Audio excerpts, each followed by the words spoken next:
intervendrá el profesor Dr. Francisco Muñoz Conde de Sevilla, proveniente de la Universidad Pablo Olavide de Sevilla. Su tema versará sobre la Constitución Española de 1978 y el derecho penal, 35 años después. Al que le precederán las palabras el profesor Emilio Cortés de Chiaregui. Muchas gracias.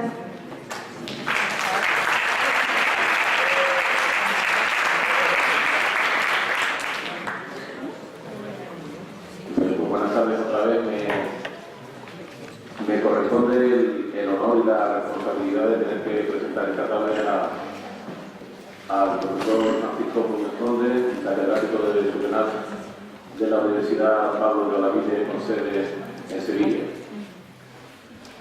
Me corresponde el honor porque tener la satisfacción de conocer a Paco y tener acceso directo a él y poder hablar con él y comentar tantas y tantas cosas, tantas y tantas peripecias y aventuras que hemos compartido por sitios muy raros del mundo. Os puedo asegurar que es de las experiencias más gratificantes de la vida, porque Paco es un excelente orador, es un excelente compañero, es muy generoso, sabe hablar de derecho penal cuando hay que hablar de derecho penal y sabe divertirse cuando hay que divertirse. Y por lo tanto, para mí es un honor que venga esta, que en mi casa, cada vez que le he invitado, a pesar de sus múltiples viajes por todo el mundo, siempre me ha dicho que sí. Ha dirigido, mejor dicho, ha presidido los 3 tribunales de tesis doctorales de tesis dirigidas por mí. Y ya digo, cada vez que he tenido la satisfacción de invitarle, siempre buscamos un hueco para estar con nosotros, y es un amigo de quien les habla y un amigo de tantos y tantos colegas del claustro de profesores de esta universidad. Pero a la vez es una enorme responsabilidad, porque el currículum del profesor Muñoz Conde es irreproducible. Si tuviéramos que ir aquí golpe a golpe, verso a verso, hablando de cada una de sus aportaciones científicas, de sus aportaciones profesionales, no solamente en el campo del derecho penal, sino también en el campo del derecho procesal penal y del derecho constitucional, pues no acabaríamos en toda la tarde. Su manual de parte especial, que va por la 18ª edición, su manual de parte general, que lo ha escrito junto a la también muy querida colega, la profesora García Arán, pues son referentes obligados del estudio de la ciencia de los delitos y las penas por tantos y tantos alumnos de las universidades españolas. Él es doctor honoris causa por muchísimas universidades de todo el mundo. En pocas fechas lo será por la de la cercana ciudad de Salamanca, cuyo claustro de profesores ha tenido la inteligencia de nombrarle doctor honoris causa por aquella ciudad. Es profesor invitado en la Universidad Renmin de Pekín, por ejemplo, para que, aunque pueda parecer muy sencillo, es una cosa muy complicada.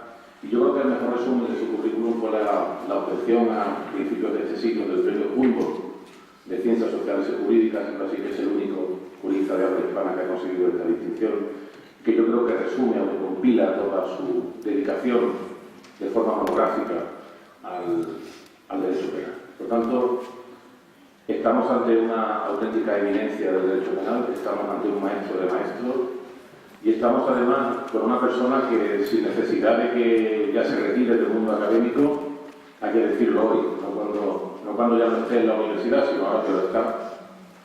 Creo que es el mejor penalista de cuanto ahora mismo están en activo en España. Creo que no me ciega no me ciega la amistad, creo que honradamente se puede decir, y por tanto creo que ennoblece mucho el cuadro de profesores de esta jornada. Y sobre todo, estando aquí tantos iberoamericanos, el nombre de Muñoz Conde sabéis perfectamente lo que significa para vuestros países de origen y para todo el entendimiento del derecho penal de la zona iberoamericana. Querido Paco, bienvenida. Esta es tu casa, por lo menos en la habitación que a mí me toca. Es una satisfacción que estés conmigo y te agradezco esto que te has hecho. Muchas gracias. Bueno, como ustedes comprobarán, el profesor Emilio Cortés es un gran amigo. Entonces, pues los amigos dicen siempre cosas buenas de los amigos y a veces un tanto exageradas. Yo no soy nada más que un profesor de dedicación exclusiva desde que entré en la universidad para mis primeras actividades, doctorando, mis primeras clases, hace ya tanto tiempo que me vale ni quiera decirlo. En todo caso, este año hará 39 años que soy catedrático y a partir de ahí, dedicado a eso, porque tampoco me han llamado para hacer otras cosas. Pues me ha ido bien, me ha ido mal, me ha ido regular, como todo en la vida, pero bueno, al cabo de esos años, pues con una cierta tendencia a viajar y a relacionarme con diversas culturas jurídicas, y hay un acervo ahí de publicaciones y de actividades de las que me siento orgulloso, por supuesto, pero tampoco son tan importantes. Yo soy todoterreno, entonces a mí Emilio me encarga el tema que se le ocurre y yo digo, bueno, pues ¿qué le vamos a hacer? No traigo papeles, no quiere decir que no esté preparado para hablar del tema. Es más, el problema es que cualquier jurista español, de cualquier parte del mundo, pero especialmente español, de la generación que vivió los últimos coletazos de la dictadura y que cooperó más o menos activamente en la democratización, en la configuración del Estado de Derecho a través de una Constitución y posteriormente en cada rama del derecho a partir de los principios constitucionales a adaptarlos a esos principios, pues está claro que el tema Constitución, derecho penal y derecho administrativo y cualquier otra rama del derecho es un tema del que se puede hablar para más de una y de 20 conferencias, porque incluso quizás exageradamente, y ahí empezaré ya a hablar de mi propia opinión, se invoca demasiado la Constitución para resolver el problema,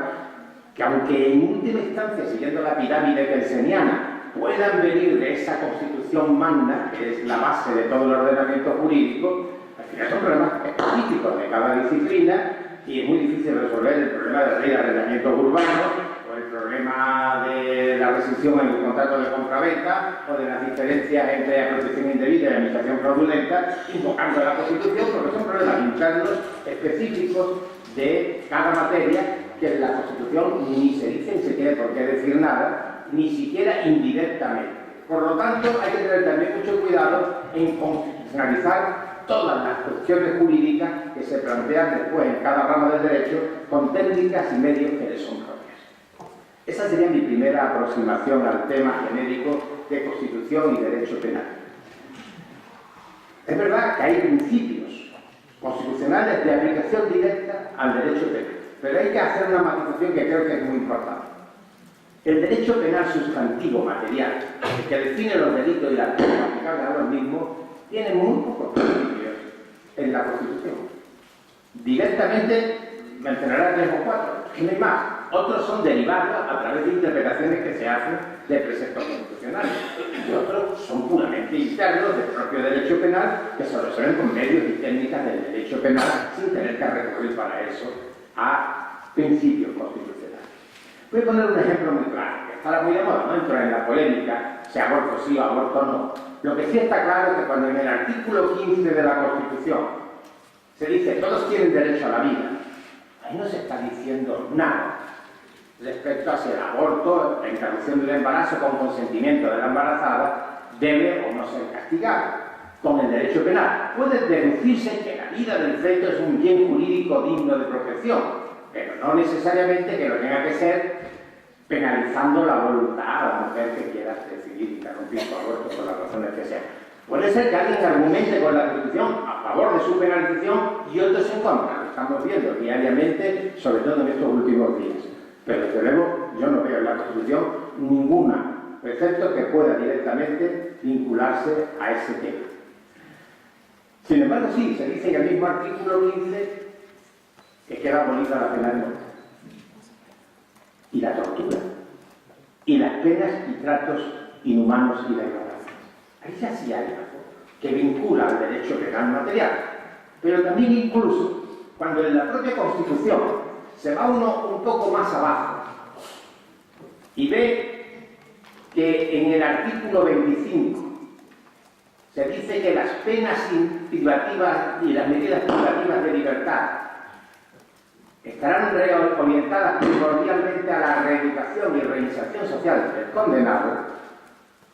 Hay que plantearse, y eso es otro de los temas que se plantea en el anteproyecto de Código Penal que nos tiene ahí preparado el Gobierno desde octubre y que no sabemos cuál va a ser su tramitación, si la prisión perpetua llamada revisable es compatible con ese principio. Me imagino que el actual Gobierno, el Ministro de Justicia y todos los que apoyen ese anteproyecto pensarán que no es contrario al artículo 25.2 de la Constitución el que haya una prisión perpetua, pero revisable. Y se dice revisable porque así es compatible con ese derecho a la reinserción social. Oiga, pero perpetua y revisable, si es perpetua, ¿cómo se puede decir que eso es compatible con el derecho a la reinserción social? No estoy diciendo nada a favor ni en contra, simplemente estoy diciendo que hay ahí un precepto que sí directamente tiene que ser utilizado para interpretar ese tema penal específico que es la consecuencia jurídica más importante. Claro que ya no hay pena de muerte, porque también está abolida constitucionalmente de si el artículo 25.2 de la Constitución permite o no la prisión perpetua revisable. Pero hay algo más todavía en ese anteproyecto. En principio parece que lo lógico sería que una vez cumplida la pena, el sujeto saliera en libertad. Pues no. En ese anteproyecto se introduce lo que se llama una custodia de seguridad, que si bien por tiempo limitado, a diferencia de lo que sucede en el derecho alemán, donde tiene un origen espurio de la época del nacionalsocialismo, supone que cuando el sujeto ha cumplido su pena, tenga que cumplir todavía un internamiento en custodia de seguridad que responde supone una prolongación de la pena privativa de libertad de 5 o incluso hasta 10 años. E incluso es posible que después se le aplique otra medida que se ha aceptado ya desde la reforma del 2010, que es la libertad vigilada, aunque quede en libertad, sujeto esté sometido a determinados controles adicionales. ¿Está eso dentro del artículo 25.2 o es incompatible con el artículo 25.2? Como ven, tendríamos ahí, con cualquiera de estos temas, material suficiente para que ya pudiéramos justificar una conferencia y muchas más sobre ese tema. Pero yo quiero hacer una panorámica más general y entrar, por ejemplo, en otro principio que tiene aplicación directa al derecho penal sustantivo. Ahí es donde tiene probablemente la Constitución su mayor importancia en derecho penal material, el principio de legalidad de los delitos y las penas. Nullum crimen, nulla pena sine ley. Que se formule en latín no tiene nada que ver con el derecho romano, sino como una formulación que, como los buenos juristas, por lo menos en el siglo XIX, se hacía en latín, que se debe a un jurista alemán muy conocido, Jean-Paul Hansen Feuerbach. ¿De acuerdo? Es decir, cualquier hecho, para ser calificado como delito, tiene que basarse en una previa definición de ese hecho como delito a través de un proceso de interpretación, claro está. El hecho tiene que ser tipificado en una ley penal antes de la comisión de ese hecho como delito. Si hoy se comete un hecho que la ley no tipifica como delito, por muy grave que sea, se podrá tipificar con vistas al futuro, pero solo se podrá castigar como tal delito y con la pena que se prevea a partir de que haya una ley que lo tipifique y después de que, una vez que el hecho se ha cometido después de la entrada en vigor de esa ley. Eso es elemental. Pero eso no está ya directamente en el artículo 25.1 de la Constitución, donde se refleja el principio de legalidad. Estamos hablando de la irretroactividad de las normas penales. Lo que no es delito no puede ser castigado, aunque mañana pueda ser, pero será a partir de mañana, cuando haya una ley que diga que eso es delito. Por lo que hoy ha hecho, si no está tipificado como tal, eso no será posible castigar. Se llama irretroactividad de las normas penales desfavorables. ¿Dónde está eso en la Constitución? Pues indirectamente y muy claramente en el artículo 25.1, donde se expresa el principio de legalidad. No está, sino de una forma general y ya no solo en relación con el derecho penal, en el artículo 9.3 de la Constitución. Las normas desfavorables y restrictivas del derecho, no cabe duda que una norma penal se puede calificar así, no pueden ser aplicadas con efectos retroactivos. Y bien, pero ya vemos que ya no es un principio solo del derecho penal y que desde luego no está claramente expresado en el principio de legalidad, que es un derecho fundamental en el artículo 25. ¿Qué es lo que se desprende del artículo 25? En relación con las penas, que cualquiera que sea la configuración del sistema sancionatorio tiene que respetar el principio de reinserción, de la reeducación de su condena. Si algunas penas son o no compatibles con ese principio, como en el caso de la prisión perpetua revisable, será objeto de una discusión que, a mi juicio, rozaría la inconstitucionalidad si se llegara a aprobar como tal, escasa como está configurada actualmente en el anteproyecto de Constitución. Pero vamos a seguir hablando todavía del derecho penal material y de la importancia que puede tener la Constitución. Nosotros manejamos un concepto que es muy importante en el derecho penal, hasta el punto que se dice que si el derecho penal no protege bienes jurídicos, es un derecho inconstitucional. Porque la única visión que tiene el derecho penal como instrumento duro o sancionatorio es proteger bienes de los individuos o de la sociedad reconocidos como tales jurídicamente. En principio, podemos decir que los derechos fundamentales, el derecho a la vida, pues es uno de esos, bienes jurídicos, es el más importante. Pero ahí también se habla de la integridad física y moral en el artículo 15. ¿Qué es la integridad moral? Bueno, se ha aprovechado ese concepto para introducir el delito de tortura. Incluso ahora, uno de los aspectos de la violencia de género, sobre todo para incluir la llamada violencia psíquica, pero no está muy claro en qué puede consistir ese bien jurídico tan difícil de delimitar y de separar de otros más precisos, como el honor, la libertad sexual, la intimidad. Pero siguiendo con el catálogo de bienes jurídicos, y ya hemos visto que aunque pudiéramos considerar, yo lo considero como tal, la vida del feto, el problema de la penalización del aborto no se resuelve tampoco directamente ahí. Pero es que hay bienes jurídicos que ya prácticamente nadie sabe en qué consisten. Ordenación del territorio, medio ambiente, equilibrio económico-financiero, el mercado. Claro, si empezamos a ampliar conceptos de ese tipo, pues, la verdad es que no sé hasta qué punto estamos hablando del derecho penal como última ratio del ordenamiento jurídico, porque muchos de esos conceptos son puramente administrativos y se regulan y controlan por la vía administrativa. Y si se penalizan excesivamente, a través de los llamados delitos de peligro abstracto, en el fondo lo que se está elevando a la categoría de delito, una norma, la infracción de una norma administrativa. ¿Y por qué queda el principio de legalidad?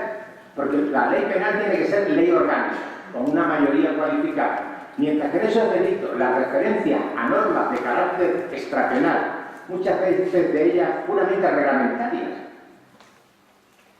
hace que entre en el derecho penal pues la ordenación del territorio de la administración de cárceles. Y obviamente, para saber lo que es delito urbanístico, habrá que saber cuáles son las normas que regulan la construcción de viviendas en una determinada zona, calificada como edificable, urbana, verde, etcétera, etcétera. Y de nuevo ahí vemos que el principio de la reserva de ley, con todo lo que conlleva de seguridad, de autonomía del derecho penal frente a las demás ramas del ordenamiento jurídico, en esas materias queda muy cuestionada, e incluso a mi juicio, en algunos casos que se han hecho interpretaciones restrictivas, comprometen gravemente el principio de legalidad penal estricto y el carácter de ley orgánica del derecho penal. Como ven, estoy hablando muy genéricamente de conceptos que algunos de ellos tienen su raíz directamente en la Constitución y otros que son derivados de la Constitución, pero que muy claramente no están reconocidos como tales en la Constitución. Después hay el problema de los conflictos entre los bienes jurídicos reconocidos como derechos fundamentales en la Constitución. Cuando entra en conflicto la libertad de expresión y el derecho al honor y a la intimidad, es algo que naturalmente da lugar a problemas de tipo constitucional, la preeminencia de la libertad de expresión, de la libertad de información en la prensa. Nos están todos los días hablando de hechos que afectan a la intimidad de personas, pero de personas con mucha importancia en los medios públicos, en la política, en la justicia.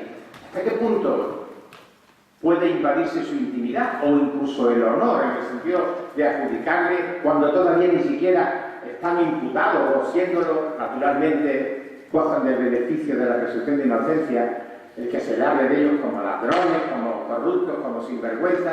Está claro que la libertad de expresión y de información requiere a veces, sobre todo respecto a personajes públicos, una invasión de derechos que en relación con personajes o personas privadas no podrían ser objeto de esa misma libertad de expresión.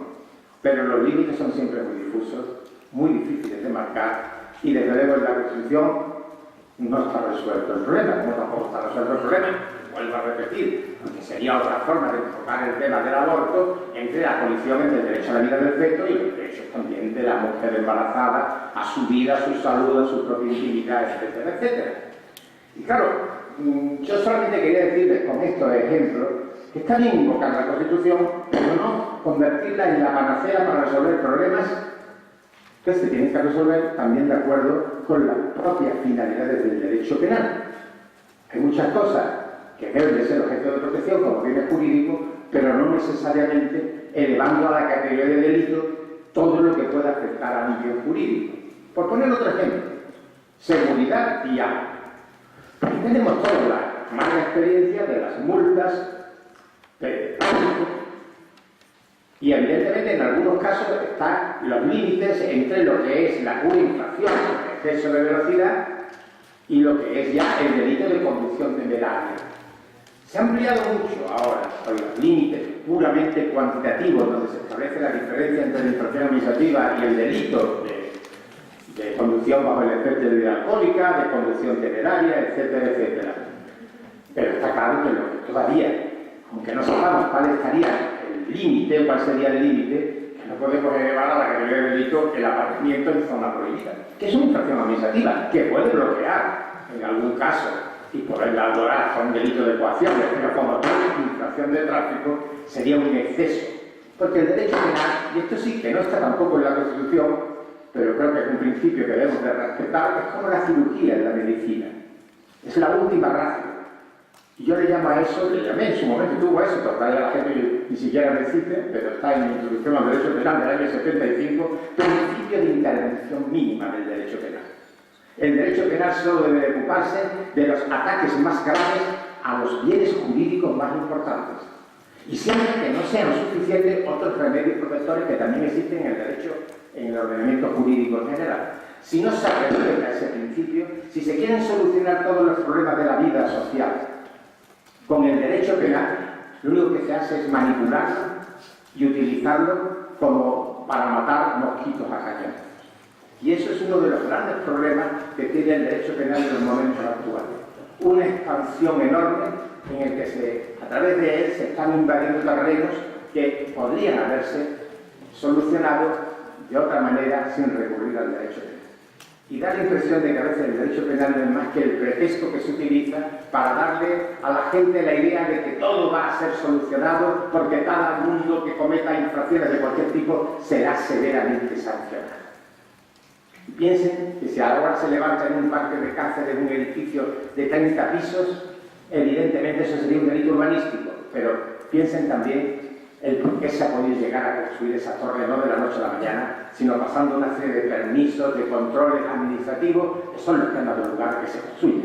Ahora bien, el derecho penal meta al constructor, a quien sea, en la cárcel, ¿de qué nos sirve? Es un ejemplo más de los muchos que se pueden poner y que desde luego, más que resolverlo por la vía de la Constitución, habría que resolverlo por principios elementales y básicos del derecho penal que no encuentran una acogida directa en la Constitución, sino que son inmanentes a la propia elaboración teórica del derecho penal a través de los siglos y como un instrumento de última ratio para resolver los conflictos más graves en la vida social. Y uno de esos principios que todo el mundo invoca y que luego todo el mundo reconoce y que yo no encuentro en la Constitución es el principio de proporcionalidad. Evidentemente, la justicia la representa con una balanza. Es decir, tanto grave el delito, tanta la gravedad de la pena. ¿Podría ser castigado un grupo con la pena de reclusión perpetua revisable? Me parece que no. Quizá habría una desproporción relativa, porque entonces, ¿qué pena podemos aplicarle en el asesinato? Hay que decir que en todo caso en el hurto menos pena que al asesinato, pero la cantidad de pena aplicable al hurto, cuando además se introducen preceptos absolutamente reaccionarios, como 3 faltas de hurto se pueden convertir en delitos si superan una determinada cuantía dentro de un mismo año, aunque las 3 faltas sean aisladamente consideradas faltas y no delitos, y cosas por el estilo, uno se le ocurre que el principio de proporcionalidad debe servir para algo, y debe de servir porque es un principio general del derecho, pero yo no lo encuentro en la Constitución. Pero el principio de proporcionalidad es un principio general del derecho, y no solo del derecho penal. Por eso de la balanza, también a la justicia la pone con una venda en los ojos, no sé lo que quiere decir. seguramente para que no vea algunas cosas de las que hace la justicia. Pero, ¿qué hace decir del principio de culpabilidad?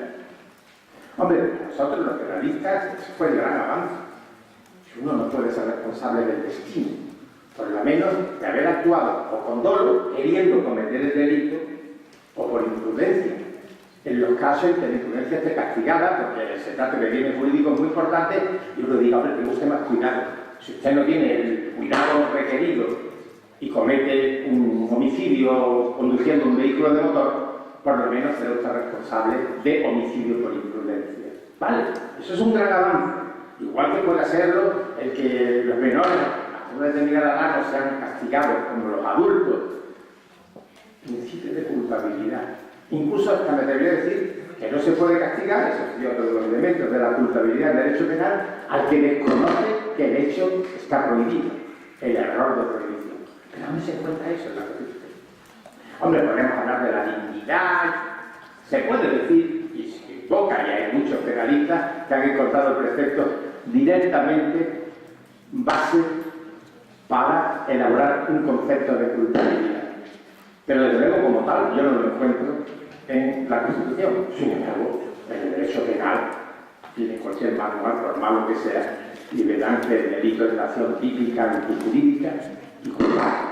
Es decir, el hecho tipificado como delito no justificado y que se le puede atribuir a alguien como responsable o como culpable de ese hecho. Y no sigo porque yo no iba a hablar de eso, porque lo digo por supuesto, y porque eso es quizás lo que en el derecho penal material tendría relación directa o indirecta, pero en todo caso una relación con la Constitución. Donde sí, sin embargo, hay grandes principios aplicables directamente a esa otra gran rama del derecho, que tiene un nombre que parece que no tiene que ver con el penal, pero que es fundamentalmente una marca del derecho penal, que es el derecho procesal penal, que es, como decía Monse, como el mango para blandir el cuchillo. Sin el mango no se puede blandir el cuchillo. El cuchillo sería el derecho penal material, pero ¿cómo se realiza en la praxis? ¿Cómo se aplica el derecho penal material? Por los jueces, a través de un procedimiento establecido legalmente, y en el que hay una serie de principios. Tan importantes son esos principios que eso sí que tienen reconocimiento expreso en la Constitución.